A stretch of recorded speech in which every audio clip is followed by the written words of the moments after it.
É isso aí, meus amigos, vamos lá com mais um vídeo aqui no Fatos, Informações e Opiniões com Ed Moreno. Vamos lá! Você pode nos ajudar se inscrevendo no canal aí, né? Também dando o seu joinha, clicando, dando o seu like aí, compartilhando, comentando, enfim, né? Vamos aí com o Fatos, Informações e Opiniões com Ed Moreno, crescendo cada dia mais aí. Vamos com as informações.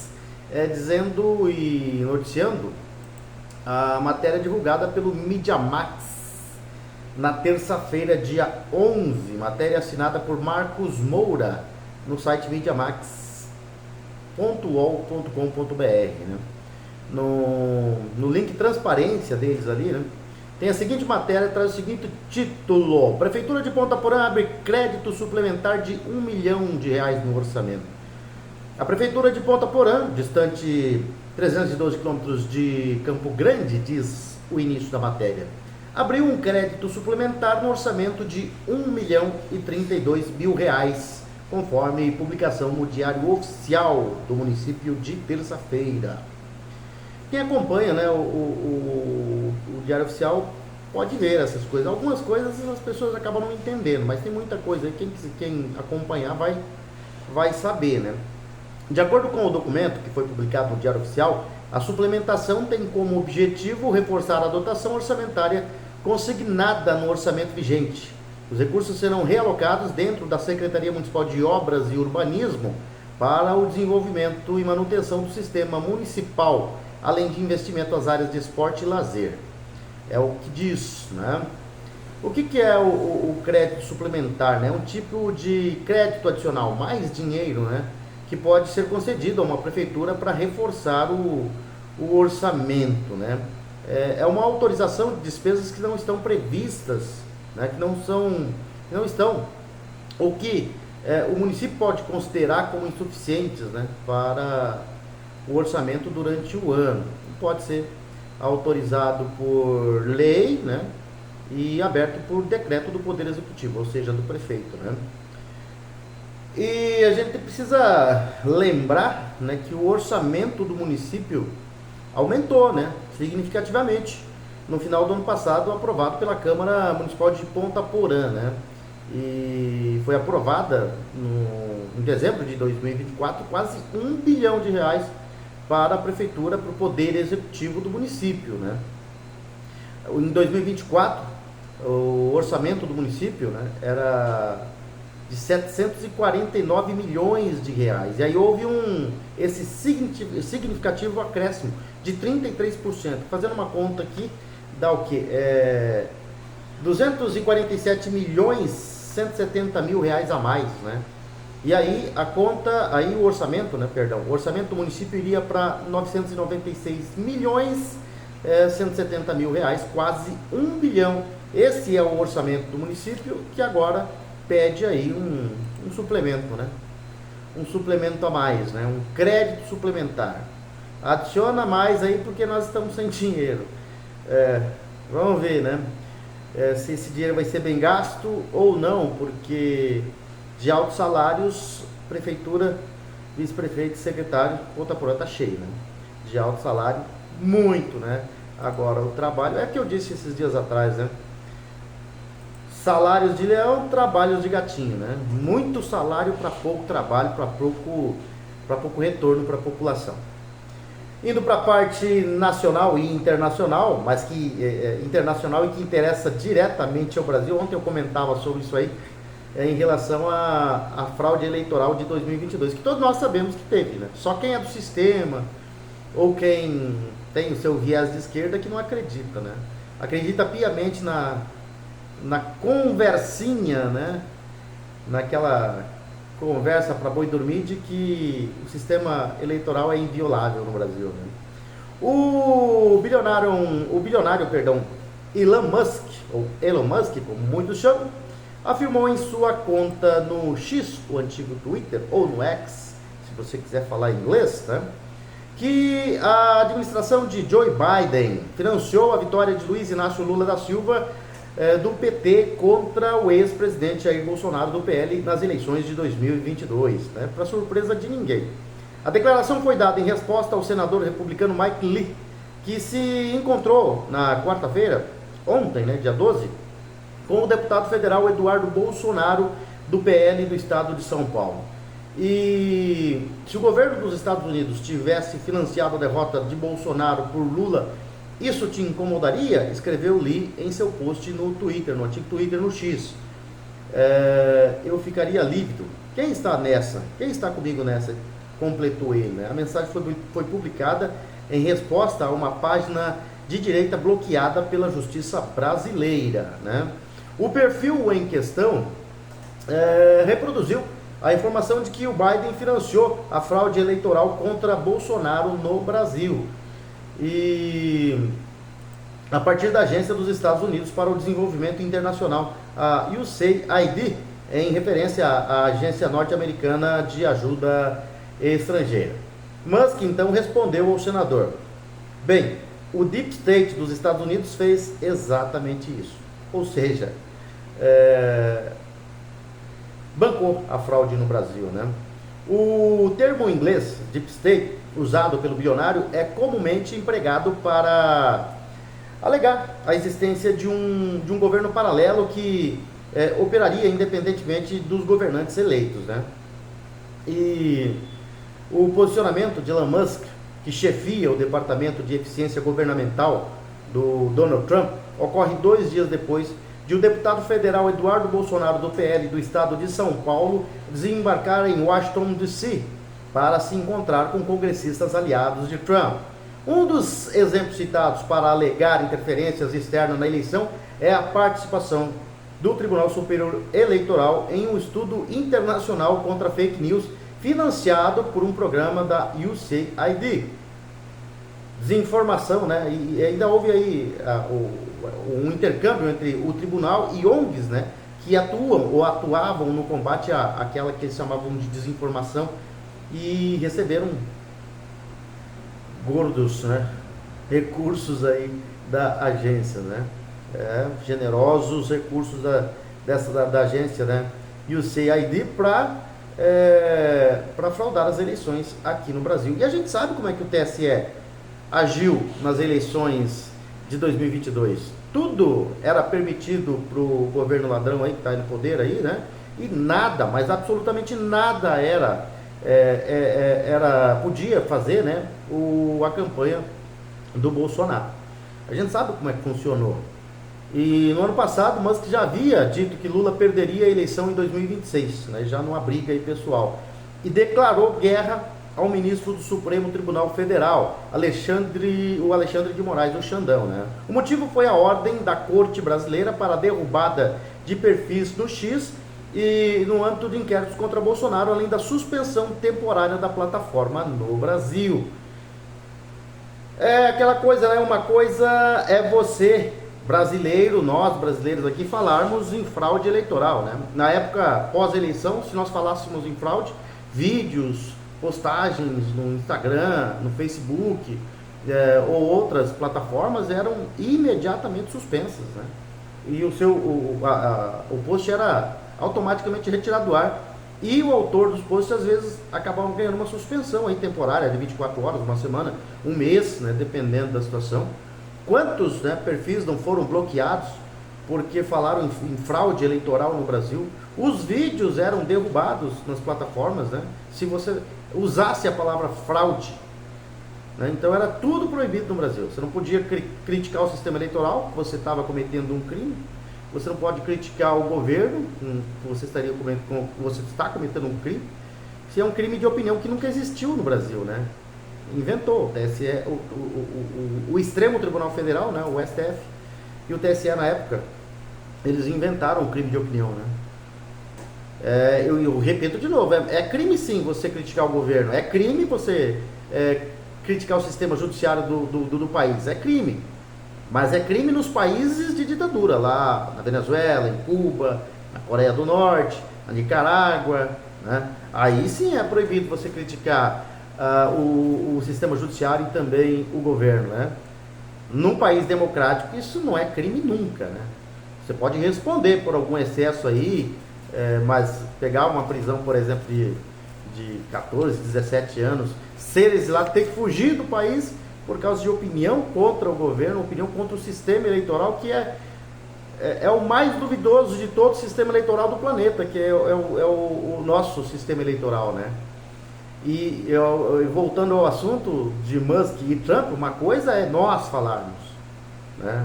Outra coisa é com provas, né? Com provas robustas que logo estarão na cara do mundo, para todo mundo.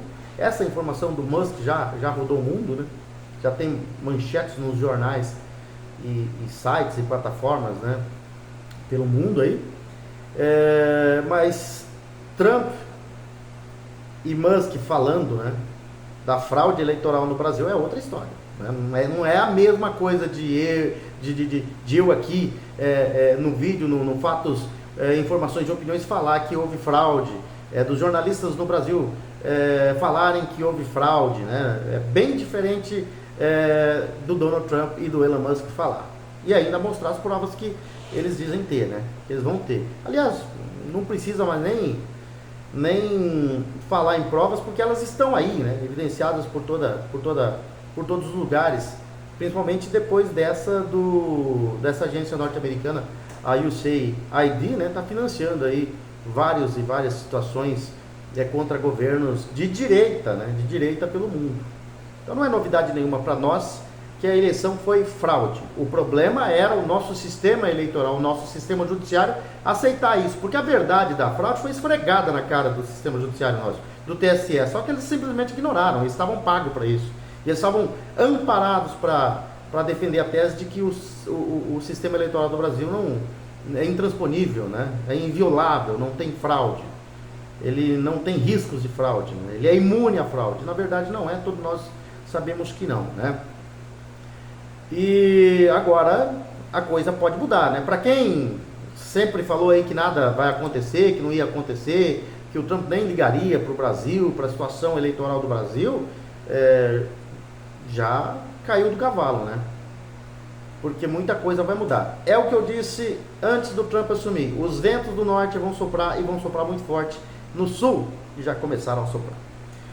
Bom, vamos agora mudar um pouco de assunto e falar um pouco da Globo, né? Porque a Globo que teve Galvão Bueno por muito tempo, acho que eles incomodaram o Galvão, né? Porque teve um dado momento, eu não me recordo de qual evento era, o Galvão Bueno, ele pediu a autorização para a Globo para exibir algumas imagens e a Globo não deixou, né? E aí acho que isso aí ficou entalado na garganta do Galvão Bueno, né? E o Galvão Bueno está de volta à televisão aberta. O narrador assinou o contrato com a TV Bandeirantes, a emissora em que trabalhou entre 1977 e 1980, marcando seu retorno após 45 anos. Diferentemente de suas funções anteriores, o Galvão não vai narrar eventos esportivos na Band, pelo menos por enquanto, né? Pelo menos por enquanto. Eu acho que vai ser muito difícil o veterano Galvão Bueno, na hora que ele se aproximar o início da Fórmula 1 e ele ficar quieto, né? Eu acho que ele vai narrar. Mas, por enquanto, não. O Galvão, ele foi contratado para comandar um programa esportivo semanal nas noites de segunda-feira, daqueles moldes do Bem Amigos, né, que ele apresentava no Sport TV, e com certeza terá uma audiência tremenda, né? O Galvão Bueno, ele trabalhou já na TV Bandeirantes, né, no início de sua carreira. E o novo programa na Bandeirantes deve contar com a participação de nomes que já trabalharam com o Galvão Bueno, como o jornalista Mauro Naves, que recentemente deixou o grupo Disney, além dos ex-jogadores e comentaristas Walter Casagrande e Paulo Roberto Falcão. Outra possível novidade ainda não confirmada é a presença do técnico Vanderlei Luxemburgo no elenco de comentaristas. Embora esteja de volta à Band, o Galvão continuará narrando jogos exclusivamente para o serviço de streaming, né, Amazon Prime Video, que transmite partidas do Brasileirão. A volta de Galvão à Band tem um toque especial, foi justamente ali na emissora, né, que ele narrou suas primeiras corridas de Fórmula 1, modalidade que se tornou uma das maiores marcas de sua carreira. E é exatamente por isso que eu falo, né, será que ele vai se aguentar quando começar a temporada da Fórmula 1 e não narrar, né, um grande prêmio? Eu acho muito difícil. Mas por enquanto ele vai apresentar um programa aí nos moldes do Bem Amigos, que ele apresentava no Sport TV, né, e que tinha muita audiência e com certeza vai ter bastante audiência. E continuando falando da Globo, né, a Rede Globo de televisão, em meio a um momento de transformação e perda de público, vai mudar um pouco a estratégia, né? Anunciou a criação de uma nova diretoria para fortalecer e enfrentar a crise que vem vivendo. A executiva Mariana Mansur foi escolhida para liderar o recém-criado Núcleo de Estratégia Corporativa, assumindo o cargo no próximo dia 17. Mansur se reportará diretamente a Paulo Marinho, diretor-presidente do Grupo Globo, né, e neto do fundador Roberto Marinho, que faleceu em 2024. A evolução da estrutura organizacional da Rede Globo responde aos desafios do cenário cada vez mais dinâmico da indústria de mídia, exigindo foco e agilidade crescentes na interpretação de cenários e na tomada de decisões, segundo a afirmação de Marinho em comunicado oficial da emissora. A nova diretoria chega em um momento de completo desespero da Globo, que vê a sua audiência em derrocada total, né? E se Deus quiser vai cair ainda mais.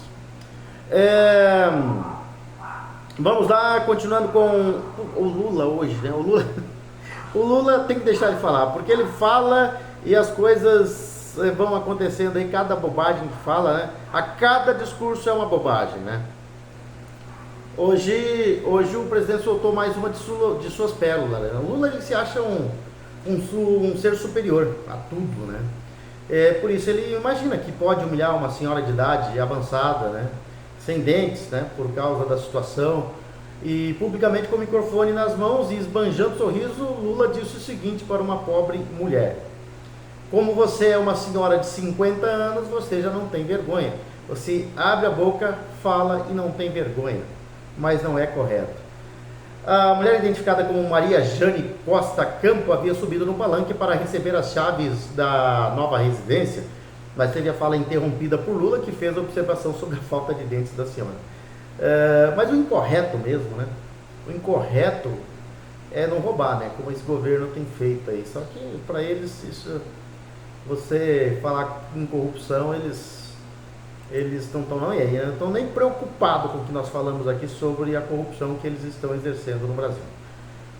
E só que é o seguinte, né?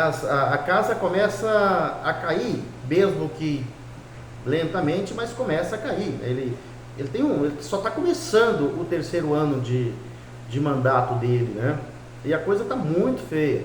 O presidente da Câmara dos Deputados, Hugo Mota, está se mostrando extremamente habilidoso e inteligente, surpreendendo a muitos e irritando terrivelmente a esquerda e o governo do PT. Sobre a alta absurda no preço dos alimentos, Mota mandou um recado para o cambaleante presidente Lula. Ele disse que a população está sofrendo muito com o preço da comida e a melhor forma de controlar o preço do alimento é controlar o gasto público. Dados do Tesouro Nacional indicaram um aumento de 101 bilhões de reais nos gastos do governo de janeiro a setembro do ano passado, comparado a 2023, o seu primeiro ano de governo. Sem dúvida, isso é um absurdo e demonstra a gastança desenfreada do atual governo. Outro ponto que chama atenção é o fato de Hugo Mota demonstrar o que disse através de atitude. Qual foi a atitude? Ele promoveu, né, um gigantesco facão na Câmara, exonerando 465 servidores que ocupavam cargos em comissão. A medida foi oficializada na última sexta-feira, dia 7, por meio de publicação no Diário Oficial. Ele não tá, né? Ele não tá aí com a bola toda e a casa começa a cair para a esquerda. Eu não estou falando nem da situação de Donald Trump e as suas investigações que estão comprometendo, né, o sistema atual, né, do Brasil.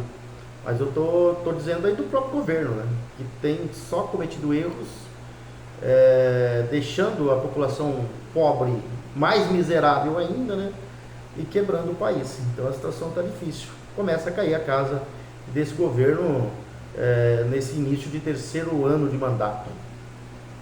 Quem está de volta é o Fiuza, né? Guilherme Fiuza, jornalista que voltou às redes sociais após uma inesperada decisão do ministro Alexandre de Moraes do Supremo Tribunal Federal. Só que ele veio, né, para dizer que tem gente usando o perfil falso dele aí, que em breve ele voltará a comunicar, né, com o seu público. Ele teve vários perfis bloqueados aí pelo Alexandre de Moraes. Vamos para a parte esportiva do nosso programa agora, falar de Campeonato Paulista. Tem rodada hoje, teve rodada ontem. Campeonato Paulista teve um clássico entre Corinthians e Santos ontem, né? E o Timão se deu melhor no clássico de ontem, né?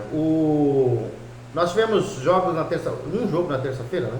Um jogo na terça-feira que abriu a nona rodada do Campeonato Paulista. Lembrando que o Corinthians tem um jogo a mais, né? Porque fez o jogo contra o Novo Horizontino, que seria da quarta-feira que vem, já foi realizado na segunda passada, né? Então, o Corinthians já fez o jogo contra o Novo Horizontino e tem um jogo a mais. Só restam 2 jogos aí, então, para o Corinthians. A nona rodada começou com o Botafogo ganhando do Red Bull Bragantino por 1-0, e o Botafogo ganhou aí um respiro contra o rebaixamento, né? Não está livre do rebaixamento ainda, mas tem possibilidade de se livrar, né? Ficou numa situação mais confortável, né? E pode até se classificar se vencer os seus próximos compromissos. O Noroeste perdeu ontem para o São Bernardo por 3-2, 5 gols no jogo, 5 gols no primeiro tempo. O Noroeste saiu na frente, o São Bernardo fez 3-1 e o Noroeste diminuiu, mas no segundo tempo não houve gols. No Maião ontem a Ponte Preta ganhou do Mirassol, que vinha fazendo uma boa campanha, né? A Ponte Preta ganhou do Mirassol por 2-1 lá em Mirassol, né?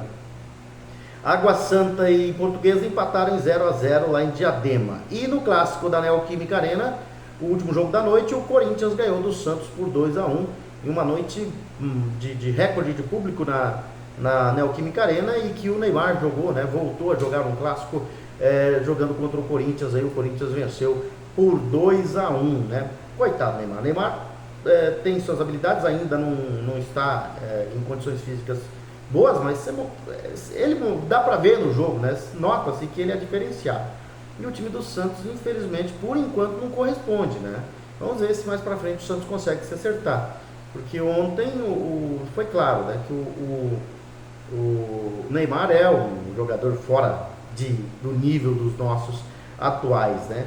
E ele está acima da média e vai precisar muito, sofreu muito no jogo de ontem o Neymar, porque realmente faltou material humano para jogar ao seu lado. E o Corinthians está sobrando, né? O Corinthians está sobrando. Não forçou muito ontem o Corinthians. O Corinthians teve um primeiro tempo que começou com o Santos em cima. O Corinthians foi lá praticamente no primeiro lance e fez o gol. Depois fez o segundo gol. Não sofreu muita pressão. O Santos foi para cima, tudo, mas não sofreu muita pressão. O Corinthians jogou tranquilo, né? Não forçou muito para vencer o Santos por 2-1. Hoje ainda tem jogos pela nona rodada. O Guarani joga contra o Novo Horizontino em Campinas. A Inter de Limeira joga contra o Palmeiras lá em Limeira, né? E o São Paulo, no Mané Garrincha, joga contra o Velo Clube. São Paulo não está muito bem não, né? Mas precisa vencer, é líder do seu grupo. Deixa eu ver como é que está a classificação. O Corinthians é líder do grupo A com 25 pontos. O segundo é o Mirassol com 16. O Botafogo é o terceiro com 10. O quarto é o Inter de Limeira com 6 pontos, né? O Botafogo não consegue mais alcançar o Corinthians, por isso o Corinthians já se classificou há 4 rodadas atrás, né? 4 rodadas com antecipação, perdão. E no grupo B o líder é o Guarani, com 10 pontos, seguido pela Portuguesa com 10. O Guarani pode ir a 13 hoje se vencer, né? O Santos é o terceiro com 9, está fora da zona de classificação e corre risco de rebaixamento também, né? Então tem que se cuidar. O Bragantino é o quarto com 8 pontos. No grupo C, o São Paulo é o líder com 14 pontos. O segundo é o Novo Horizontino, que joga hoje contra o Guarani fora de casa, tem 11 pontos. O Noroeste é o terceiro com 7, o quarto, Água Santa, com 6. No grupo D, o São Bernardo é líder com 19 pontos, praticamente classificado, né? A Ponte Preta é a segunda com 18 e o Palmeiras é o terceiro com 13, né? O Palmeiras também está fora da zona de classificação, corre risco de não se classificar. Eu acho que muito difícil não se classificar, mas se classifica. O quarto aí no grupo D é o Velo Clube com apenas 4 pontos e deve ser rebaixado, né? O time do Velo Clube de Rio Claro. No Campeonato Carioca, um jogo ontem e foi um clássico entre Flamengo e Botafogo, que o Flamengo venceu por 1-0. E o pau quebrou no final do jogo. O pau quebrou no final do jogo, né? Com os jogadores de Flamengo e Botafogo se estapeando ali já no campo, depois foram para o vestiário, a briga foi maior ainda, né? Cenas lamentáveis depois do clássico vencido pelo Flamengo por 1-0. Vai liderando agora o Flamengo a Taça Guanabara, né? A primeira fase do Campeonato Carioca, com 17 pontos. Volta Redonda é o segundo com 17 também. Terceiro Vasco com 14, quarto Sampaio Corrêa com 13. O quinto é Nova Iguaçu com 13, sexto Botafogo com 12, sétimo Maricá com 12, oitavo Madureira com 12, o nono Fluminense com 11, o décimo Boa Vista com 10, décimo primeiro Portuguesa com 7, Bangu é o 12º e último colocado com apenas 4 pontos ganhos até aqui. No Campeonato Gaúcho, nós tivemos jogos ontem também. A rodada começou na terça-feira com o Grêmio ganhando do Pelotas por 5-0. Ontem nós tivemos o Guarani de Bagé no empate em 0-0 com o Caxias. O Avenida empatou com o Juventude 1-1. O São José empatou com o Monson 1-1. O Brasil de Pelotas foi derrotado em casa pelo Ipiranga 2-1. E o São Luís foi derrotado pelo Internacional por 3-1. O grupo A é liderado pelo Grêmio, 14 pontos, seguido pelo Guarani de Bagé com 9. O terceiro é o São José com 4. Aí já está definido, né? O Grêmio e o Guarani de Bagé já se classificaram. O São José é o terceiro com 4, o Avenida é o quarto com 2. No grupo B, o Inter já está classificado, 17 pontos, segundo o Caxias com 13, terceiro Ipiranga com 12, aí lutam pela segunda vaga. O Pelotas é o quarto com 6. No grupo C, já classificado o Juventude, aí lutam pela vaga o Monson com 7 em segundo, o Brasil de Pelotas em terceiro com 6 e o São Luís em quarto com 6 pontos ganhos.